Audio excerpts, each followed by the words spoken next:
talk a little bit about the loss of Greg in terms of the return game and maybe the job that Brooks was doing back there in particular?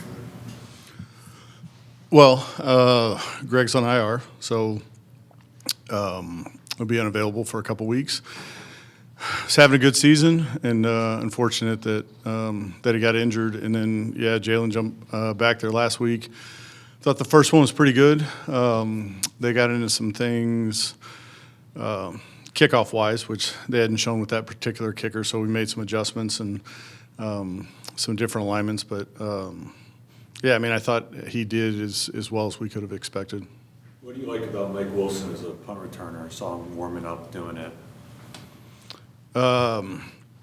He showed up in the game too. Mike's a conscientious guy, and he takes everything we've ever asked him to do very seriously. Whether it's been a backup or a starter, he's been involved in some things since he's gotten here. Just like all the things he brings to the offensive portion of our team. Good skill set as far as athleticism, speed. He's got good hands. He hadn't really been tested in games as a punt returner, so that kind of remains to be seen. But we trust him. With Chad's long field goal, Mm-hmm. I know it doesn't always happen. I know he got a chance to practice one right before it. If a guy can do that before a kick, even though it's not going to count, can that throw a kicker off one way or the other, or does it really matter? It might have an effect. You'd have to ask those individual guys. I know most guys, when that late timeout comes and if the ball gets snapped, they're going to end up kicking it. In some conditions, you definitely want to. If there's a lot of wind, or is it going to get there? Is it going to there's a number of things with weather factors that could come into play. In our stadium, those things don't really exist, so it really just comes down to the kicker's preference. Kind of going back to Mike, they sometimes say, like, the toughest catch for a wide receiver is the one when you're not really moving and it's coming directly at you. Just how different is it from your experience when you have some of those wide receivers that are going from primarily being on the outside to now going into the special teams returner type role when you are kind of standing and you're seeing it kind of coming your direction? Well, I think there's a couple things. The punt returner is always in control, right? Like, if he feels like there's an opportunity to make a play, he can field it and return it. If he doesn't feel like that is in our best interest, he can always fair catch it. So that does not exist in the kickoff world. I think that's why you see some guys with primary roles offensively that can get into the punt return part of it, because they are in control of those things.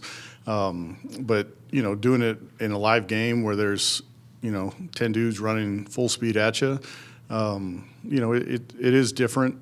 Most wide receivers don't find themselves in that space. That's more like running backs running through the teeth of a defense.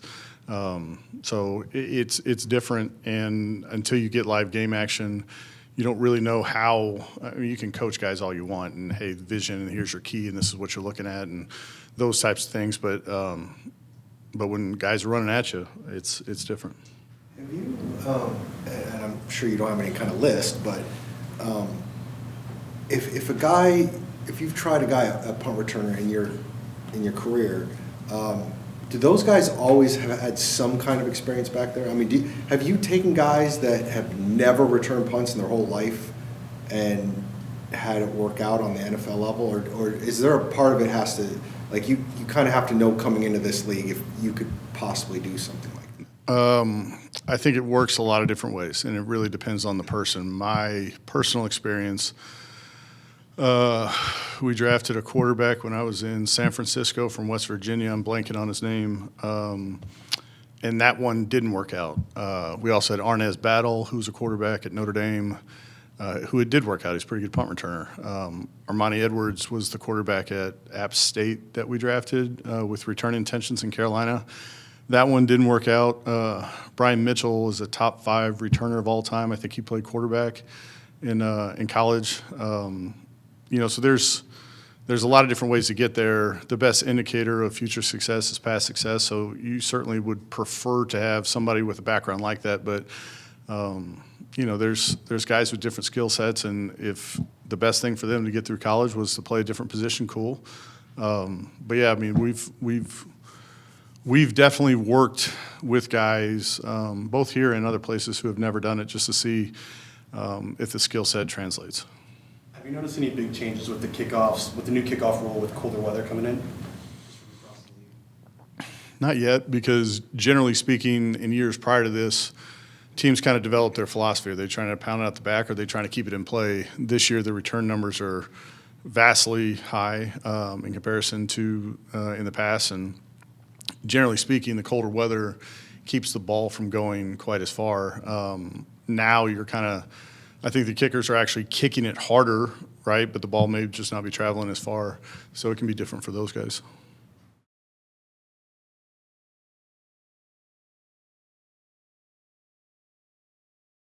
What stood out the most when watching the film after the game? The biggest thing, and I felt it as soon as I walked out of the stadium, probably before that, was did not like the plan, to be honest. Like, I felt like, I didn't give the guys a chance to go out there and execute and win downs. So it starts with me. We got to set up a better plan than we did. Obviously, you see the result of it.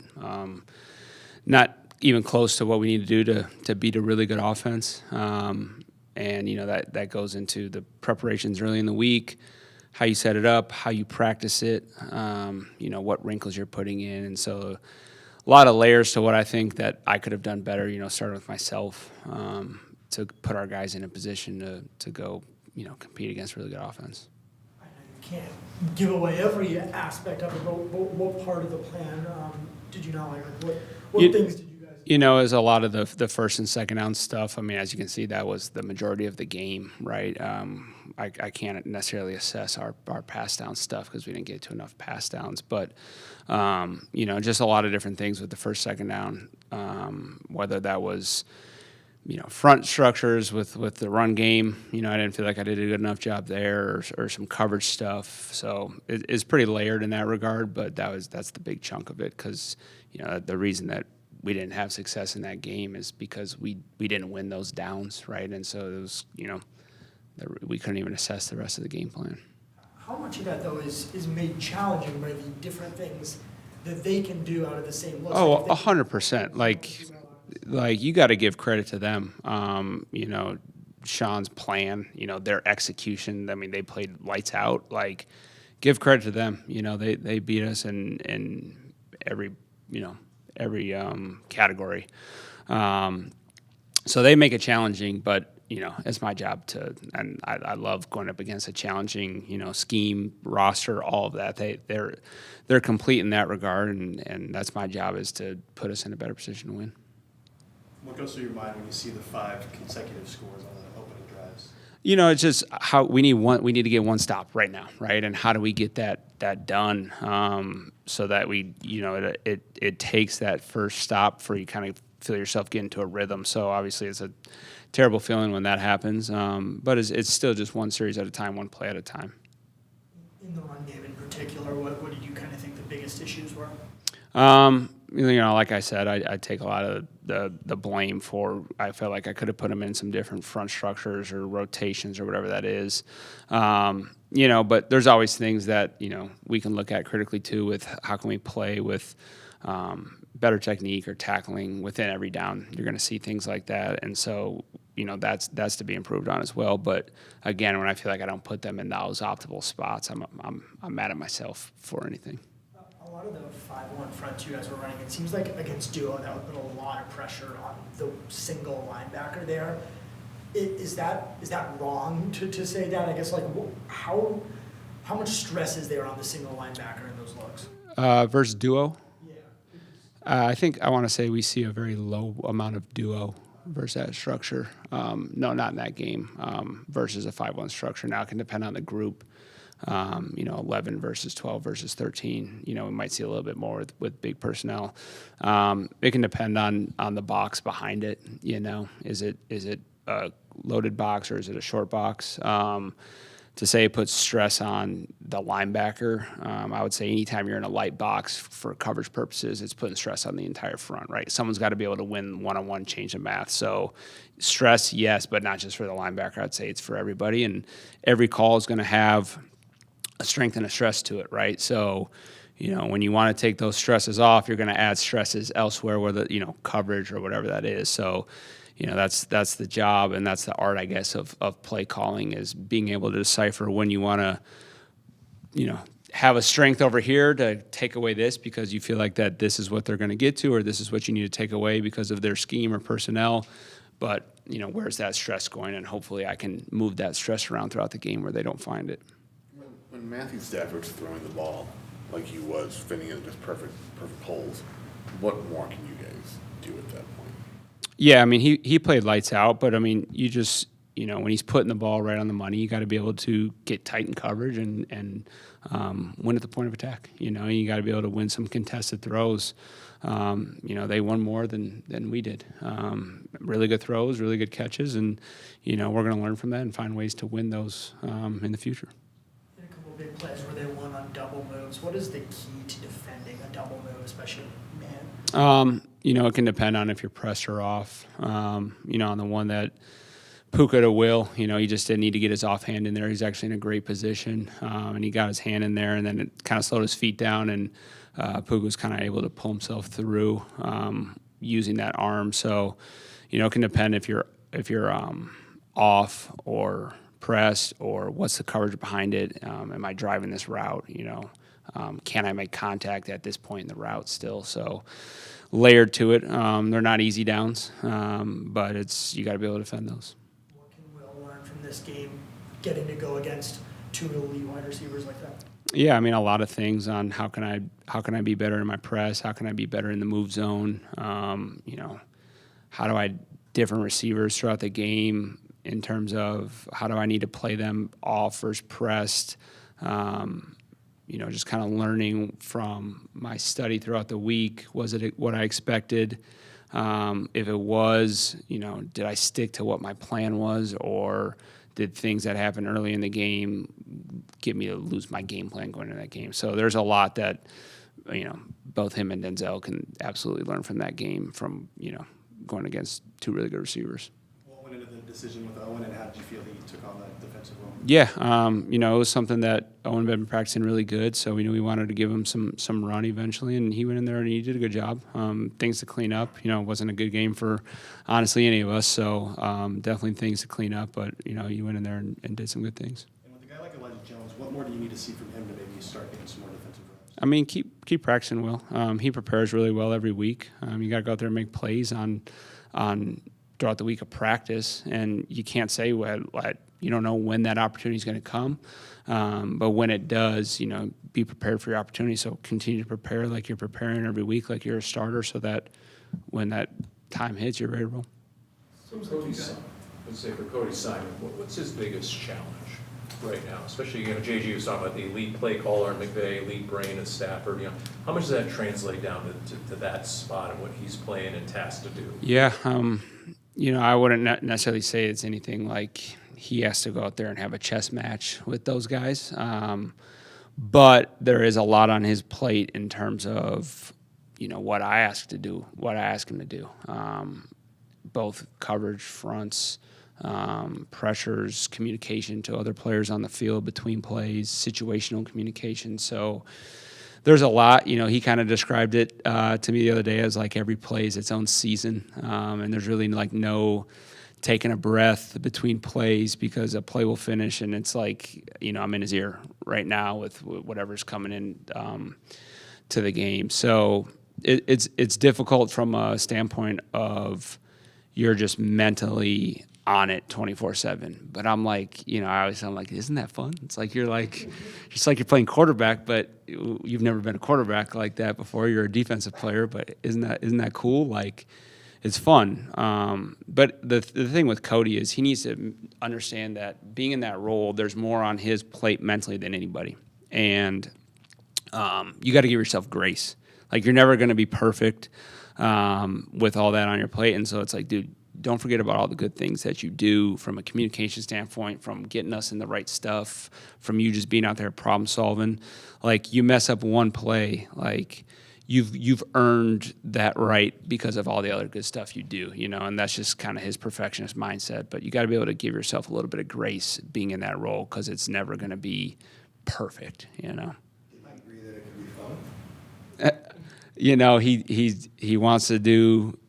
He wants to be so perfect. I don't know if he's reached that point yet, but he will. It is fun. I know it's coming out of fast, but are you noticing the comfortability level maybe going up with all these snaps piling up for him? Yeah, absolutely. It's a great experience for him. I would say comfort playing in the system, but also comfort being the communicator. Seems like you guys have missed a lot of tackles the past few weeks. Is there anything you're seeing that's kind of contributing to or causing that? I mean, every play is its own evaluation. Sometimes it starts with your track. Sometimes it's about the point of attack of, was my aiming point right in terms of the height? Did I accelerate my feet through it? So it is not an overarching theme. I would say you can look at each play and, maybe some guys do have hey, there's a couple times in this game, you could have done this better in terms of tackling, but you got to look at it individually and kind of individual plays. When preparing for Houston, what catches your eye on their offense? Nico catches my eye, yeah. And I got a lot of respect for C.J. Stroud too. I mean, we went up against him as a rookie, and I knew right then and there, I was like, oh, this guy's got something to him. Sees it really well, can get the ball out of his hands fast, got a very fast release.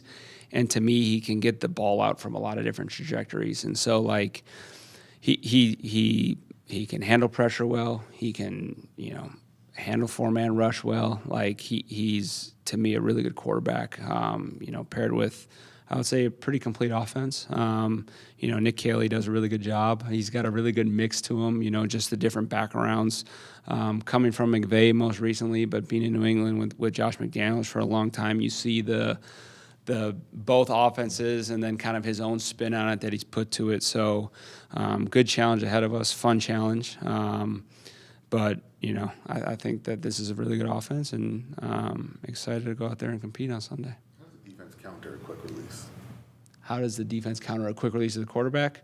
I wouldn't say there's a defensive counter for it. I mean, you got to take away access and take away his first reads, and when you get pressure, if you haven't got pressure, get your hands up or match the hand, whatever that is. But I wouldn't say that there's a counter for that. That's just a really good skill that he has, that it allows him to make sure that he gets the ball out. In your eyes, what makes Nico so effective in this passage? Big, strong, fast, good route runner, consistent catch point. Comes down with a lot of contested catches. Has a big route tree, honestly, and can do some really good things outside the numbers.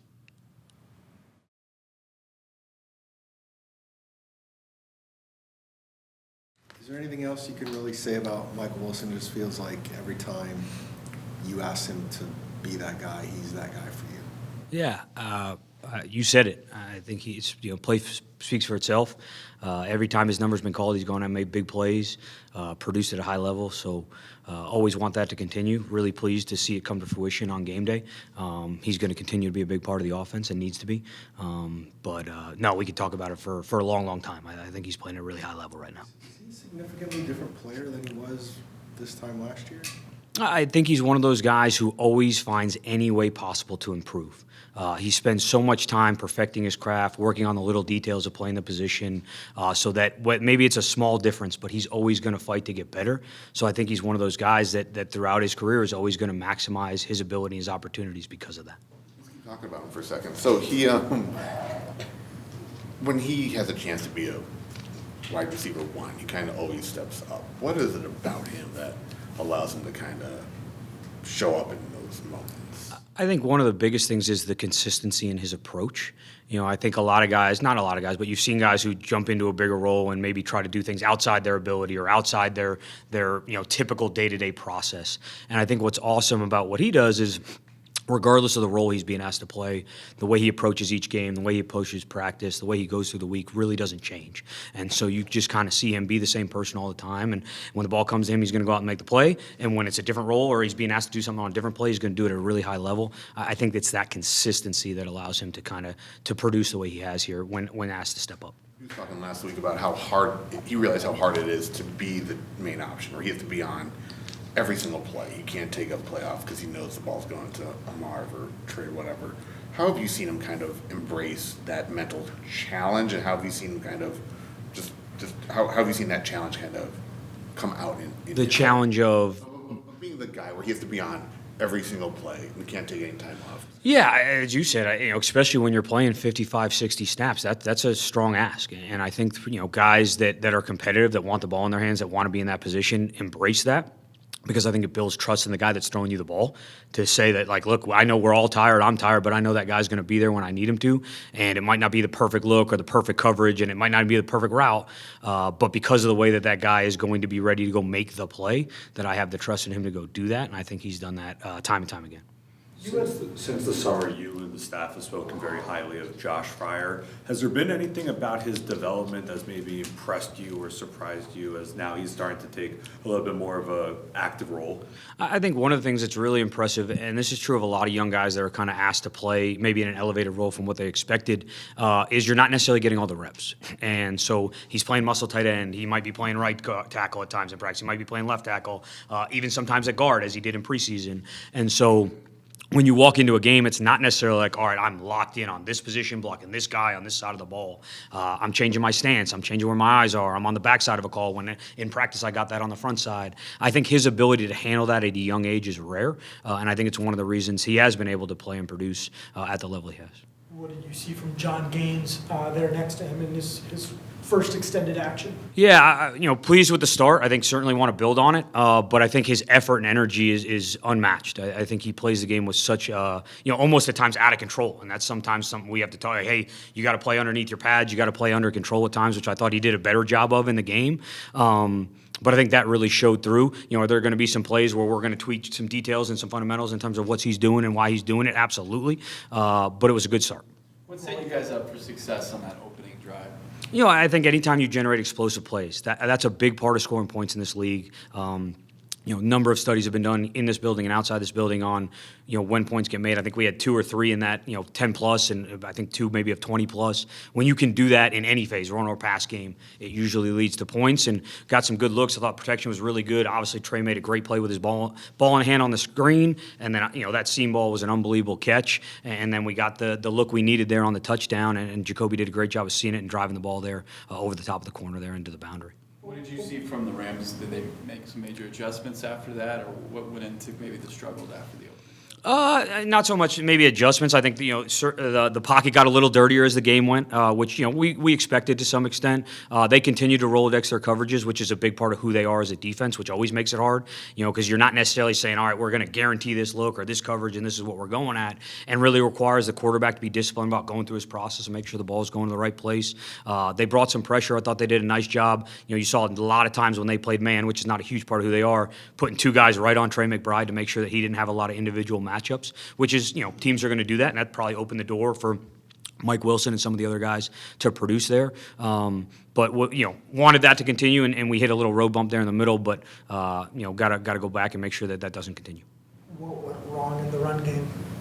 I think it's a number of things. One, as the game got away from us, just time on the clock, possessions left, we kind of got away from it. I think if you look at the runs we did call, we were close on a couple, and there's some fine details to me of where is our hat placement.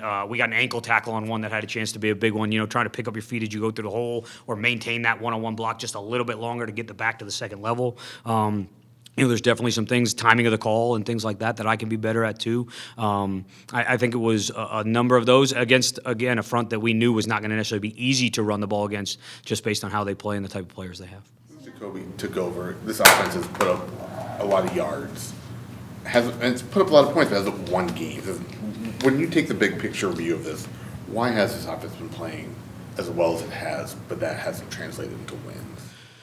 Yeah, we moved the ball, as you said, which is a positive. I think the points is the number one goal, and that's always going to be what we fall back on, whether it's red zone execution, whether we're turning the ball over the wrong reason, anything like that is something we're going to have to go back and make sure, and we have gone back and are going to continue to just pound on those little things to try to clean that up because, as we said, if you can move the ball and generate some explosive plays, you're putting yourself in position for points. We just need to do it at a more consistent level, I think, so that we can turn the tide on that. With all the young offensive linemen that we were talking about, 3 young offensive linemen getting extended opportunities, what can you learn about those guys in this game setting, especially on the offensive line, that you don't learn in practice? Yeah, I think one of the live bullets change everything. And not that practice is completely scripted or predictable, but there is a level of unpredictability and a lack of familiarity with the opponent to some extent, right? Like when we're practicing, you're going against the same guys, the same general body types, the same skill sets. We're trying to mimic the looks of the opponent, but necessarily nobody's going to do that as well as the opponent themselves. So I think you learn a lot about their ability to win one-on-ones, to communicate when the pressure is on and the game is real and the situation's heightened and there's a lot more anxiety and adrenaline going through your body, which is a big part of playing on Sunday. And so I think you get to evaluate a lot of that as you see young guys step on the field at any position. Were you pleased with how they dealt with all that kind of stuff? Yeah, the first thing to me is always going to be energy, effort, and communication. And I think we took some big strides in that direction. I think there's always going to be room for improvement. And then the second piece is going to be, are we winning our one-on-ones? Are we executing and generating the movement in the run game that we need to? Are we creating the space in the pass game? And there's going to be plays where we say yes, and there's going to be other things that we need to clean up and be better at across the board. The Rams scored on their first 5 possessions. How does that change your approach? Does it change it quickly throughout the game to try to play catch up and go when they're scoring on every drive? I'm sure you've got to make some quick adjustments there. Early in the game, I wouldn't say it changes dramatically. I think the biggest change is when and it's not just me making this decision, but the communication of time left, possessions left. I think that's the biggest switching point in the game, and that can happen. Sometimes it happens early third, sometimes it happens middle fourth, sometimes it can happen before that. I think the other thing you realize, and it's an elite offense for a number of different reasons. So our ability to stay on the field becomes paramount. That doesn't necessarily change what I'm doing or how I'm doing it. That's always our goal to some extent. And I think that's a big part of playing complementary football in general. I think the biggest thing is not changing your mindset too early or not abandoning your plan too early in a football game, because then you can force things maybe before they become an issue and create issues that you don't want. This Texans defense, what can you do against a front like that, and what do they do that is so uniquely difficult? The second question, honestly, it's not a ton that is unique. They have an elite roster, and I think it's really well coached. Really at all 3 levels, they have premium players. They play extremely hard. They're very disciplined in their system. I think D'Amico and Matt Burke are 2 as good coaches as there are in this league from an effort and execution standpoint. I think it shows up in the way that they play and the way that they execute and in the numbers they produced so far this year. So it's a great challenge, but I think one that our guys are really excited to go put it on display and go see what we can do. They call the league a copycat league. Is there, when you're looking at just the totality of the season, do you look at other offenses throughout the season? Is that so big on your plate? Absolutely. It's a huge part of it's I'd say it's twofold. One, you're going to go, you're inherently watching other teams play the team you're about to play. So there's things that they do or scheme that they run. Sometimes you might take it exactly as they did it. Sometimes you say, hey, this fits us, but we want to tweak it or change it or do it a little bit different. I think that's a big part of the game plan process and the evolution of an offense over the course of the year. And I think the other piece is trying to find time to watch things around the league. Maybe that went against a defense that's like this defense, or an offense that or that maybe mimics what you do a little bit personnel-wise or scheme-wise. I think so much of that is important to the process of always evolving, finding new ways to do things, and being difficult to defend.